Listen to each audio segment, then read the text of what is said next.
Welcome to the deep dive. We're doing what we do best today, Which is? taking a fascinating source you shared this time. It's your This Week in Review post. Oh. Week 16 of 2025, so around mid-April. Ah, yes, that one. And we're going to pull out, the most interesting bits, the valuable insights. It's like getting the essence of a whole week focused on self-improvement. Exactly. And what's really striking about this one, I think, is just the sheer range of stuff covered. I mean, you've got health basics, sleep, diet, then mental stuff like meditation, and then coding, gardening. It's quite a lot. It really is. It gives us this really detailed window into someone actively working on, well, lots of different areas at once. A very granular view, yeah. So you flagged this one as particularly rich because of that variety. We'll look at health, sleep, steps, diet, exercise. Then maybe the mind and home, meditation, cooking, decluttering. Okay. After that, learning and creating, reading, coding, writing. Makes sense. And maybe finish with nature and creativity, fish keeping, gardening, photography. It's quite the roadmap for a week. It is indeed. A lot to unpack. So with all this detail, where's the best place to start digging in? Where do we find the most telling details first, do you think? Well, given how much seems built around activity and, well-being, maybe starting with the health aspects makes sense. Okay. It's often the foundation for everything else we try to do, right? Good point. Okay, health it is. Let's unpack. Sleep. The goal was 7 hours. Solid goal. Right. And the average was actually met, 7 hours on average. But the day-to-day, that's where it gets interesting. 6 hours one night, 8 another. That variability. And that specific disruption on April 19th. Right. Split sleep because it got hot even after heavy rain. Yeah, exactly. It really makes you think, doesn't it? How even with a good goal, life, or just the weather, can throw things off. It really does. And it highlights something important about goals, I think. Averages are useful, sure, but looking at why the numbers fluctuate. Like the weather impacting sleep here. Precisely. That gives you so much more insight into what's really going on. You aim for consistency, but, well, life happens. Yeah, definitely. Yeah. Then there's walking. 5,500 steps daily was the goal. And they averaged just over that 5,709. So decent activity level overall. Again, though, look at the variation. Some days over 7,000 steps, great. But then one day, bam, under 2,000. And you link that directly to the heat and the rain. Yes, the intense heat and then that heavy downpour. It really brings it home how much external conditions affect even something simple like just getting out for a walk. And what's really insightful, I think, is that you're not just noting the numbers, you're connecting them to the why. Right, the circumstance. And the kind of mindful tracking, Yeah. It leads to a much deeper understanding of what helps or hinders you. It's more than just the metrics. Totally agree. Okay, switching gears slightly. Diet. There was an attempt at 16.8 intermittent fasting. Yeah, though it ended up being maybe closer to 15.9 in practice. Okay, and you noted the normal daily weight fluctuations, about a kilo. Right. And a slight overall decrease across the week, about 0.65 kilograms, from, 68.90 down to 68.25 kilograms. Which could easily be just normal variation within a single week, right? Exactly. It suggests a realistic, kind of non-obsessive view of those numbers, which is healthy. Yeah, recognizing those daily ups and downs is so important for your mindset, isn't it? Definitely. Stops you getting discouraged by tiny changes and keeps the focus on the bigger picture. And the food itself. That 2.1.1 ratio, goal plants, protein, carbs. Which was mostly achieved, sometimes 2.1.1, sometimes maybe more like 1.2.2, even though you were cooking more. And interestingly, you noted a slight increase in appetite during the eating window. Yeah, that's a subtle observation. Makes you wonder how the body adjusts when you change routines like that, doesn't it? Cooking more, different timing. It does. It's a fascinating little question. Does cooking at home change the macros more than you realize? Or are you just more tuned into hunger cues? Could be either. It's a reminder our bodies are always giving us feedback. Okay, now, the workout part. The goals seem pretty modest, just 6 or 7 minutes. Yeah, including things like light walks after meals, though those got disrupted by rain sometimes. Right, and gardening. Chores counted too. Exactly. But here's a really interesting bit. The consistent stretching on a slant board. Ah, yes, while watching short shows. Efficient. Very. But the consequence, tightened calf muscles and Achilles tendon. Wow, okay. That's a perfect example of, like, an unintended side effect from something that seems totally beneficial. It's such a valuable thing to notice and record. It just underlines that even good habits can have unexpected results. We need to listen to our bodies. Absolutely. And what's also great is the response already thinking about solutions, new equipment, maybe stair climbing. That adaptability, yeah, that's crucial. It really is. For any kind of long-term progress. Great lesson there. Okay, let's shift focus to the mind. Meditation. Right. The 3-step sitting meditation practice. Usually short sessions, like 10 breaths. But this week included a return to a longer 20-minute session, 200 breaths. And this detail really stood out to me, combining it with a heated eye mask. Yes. For eye strain and blood circulation. And you described that combo as exhilarating. Exhilarating, yeah. That sounds like a great little discovery, a sort of personal biohack. It really does. It shows how you can experiment within your existing practices, doesn't it? Exactly. Adding that sensory element, the warmth. Maybe deepened the relaxation or focus, made it more powerful. Could be. It's a good reminder that even routines we know well can sometimes be enhanced. Little tweaks. And there were also those short, like 1 to 5 minute walking meditations during chores, integrated into the day. And you reported feeling generally calm, stoic even. Suggest those practices, even the brief ones, are having a real effect. It certainly seems so.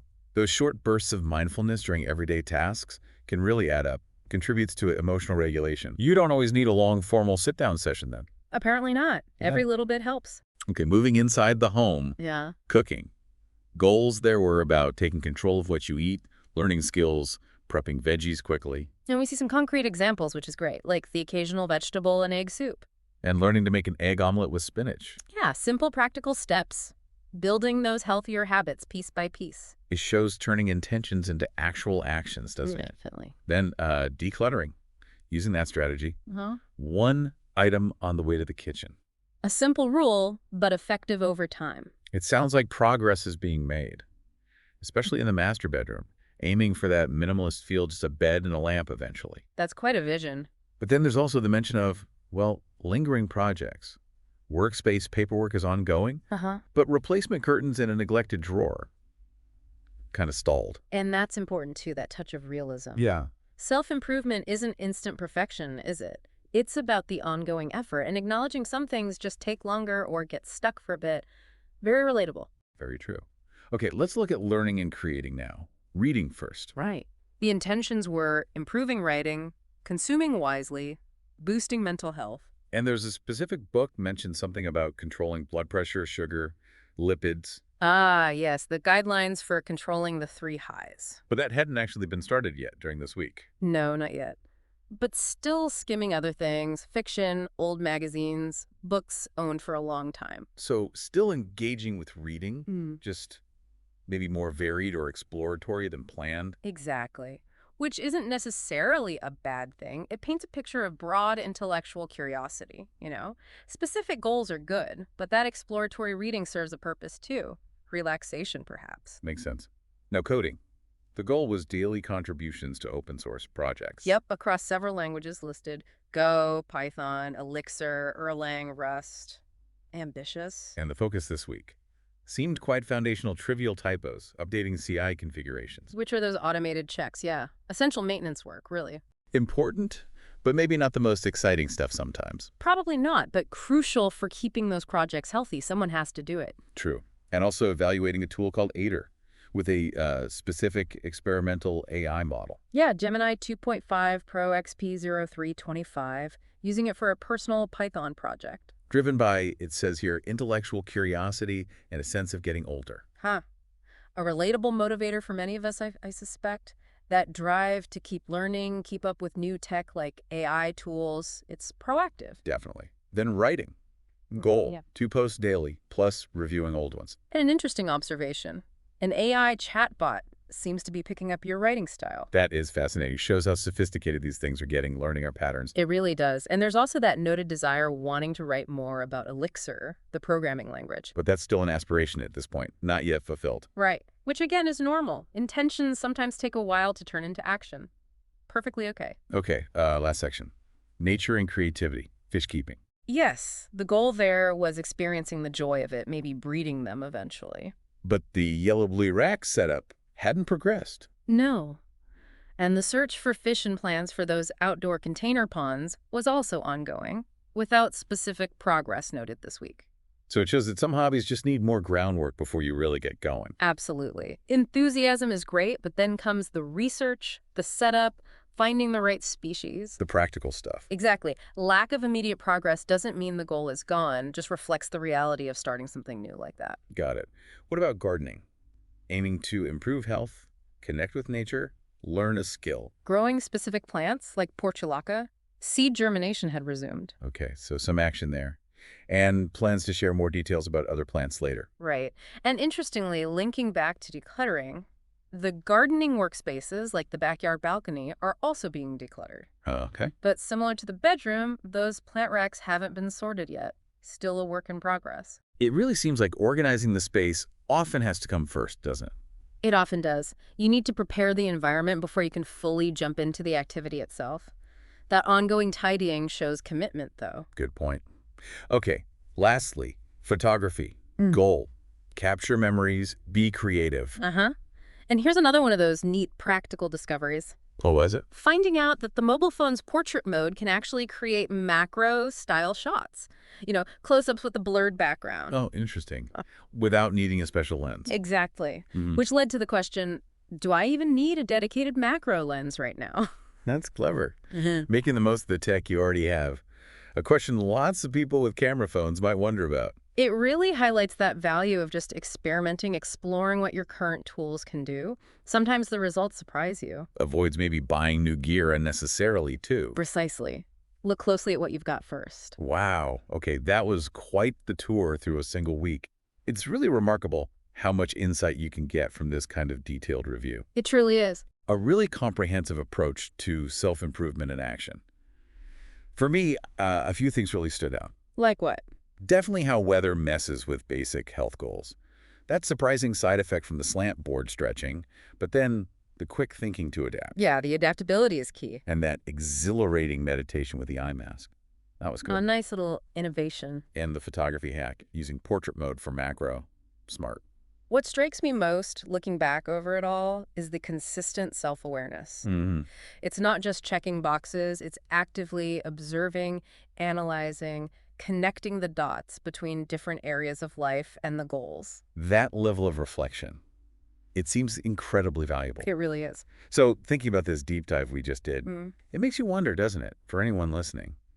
What small specific tweaks might you consider in your routine to edge closer to your goals? And what unexpected discoveries might be waiting, just by paying a bit closer attention, like the slant board or the camera phone. Exactly. Yeah. It really underlines the power of that intentional tracking and just self-reflection. Couldn't agree more. Well, thanks for letting us take this deep dive with you today. It was fascinating. My pleasure. Always interesting to see the details. We look forward to our next exploration.